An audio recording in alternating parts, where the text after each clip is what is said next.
Hi guys, ohayo gozaimasu. Ito nga po ang second day ng bakasyon ng aking mga besties dito sa Japan. Today is March 21, Friday. And welcome to my mini vlog. Hapon po ito at galing sa pamamasyal ang aking mga besties. Ang balita ko nga ay galing sila sa Shinjuku. Ang malungkot nga lang po dito ay hindi ako makasama sa kanilang pamamasyal. Meron pa kasi akong pasok sa restaurant. Bawal na bawal nga sa Philippine Resto ang mag-day off ng Friday at Saturday. Dahil dyan sa 2 araw na yan, diyan lang kami bumabawi. Kaya naman dumating sila galing sa pamamasyal. Eto, kwentuhan. Siya nga po pala si Madam Sol. Napaka-successful businesswoman po niyan. At siya ang CEO ng Densol Catering sa Taytay Rizal. Pero dito sa pagbabakasyon niya sa Japan, gusto niya maging isang simpleng tao lang. Pero dito siya nagpakabog. Nag-shopping si Madam.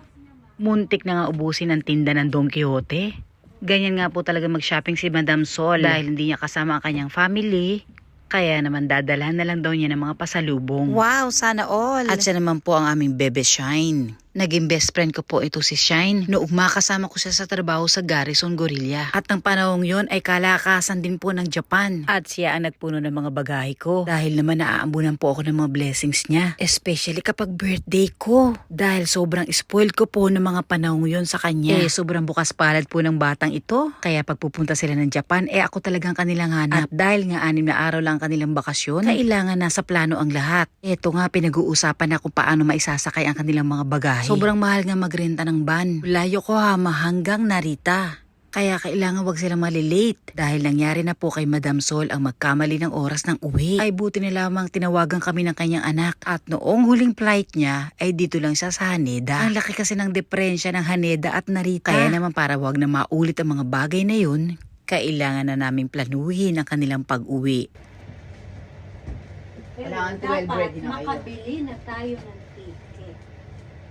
Kasi kung alis tayong 12:30 dito, nasaka pa lang tayo bibili Madalian. ng ticket. Kabunay. Ayan, ganyan ka-professional aking mga besties. Kaya naman itong Sabado, ang destination nila ay Yokohama Station. Dahil nga po dun sa Yokohama Station, naroon ang terminal ng bus papuntang Narita Airport. Isasama na nga nila sa kanilang pamasyal ang pag-check ng bus. O diba, mas maganda na ngayon sure. Dahil wala nga kami mahanap na van. Kasi nirerentahan ni Mamu Bayani ay may pasok itong Monday. Kaya naman no choice, kundi ang sumakay ng bus papuntang Narita. Break time muna mga beshi, maghapunan muna kayo. At ito ang trip ni Madam Sol. See you on the next mini vlog. Bye!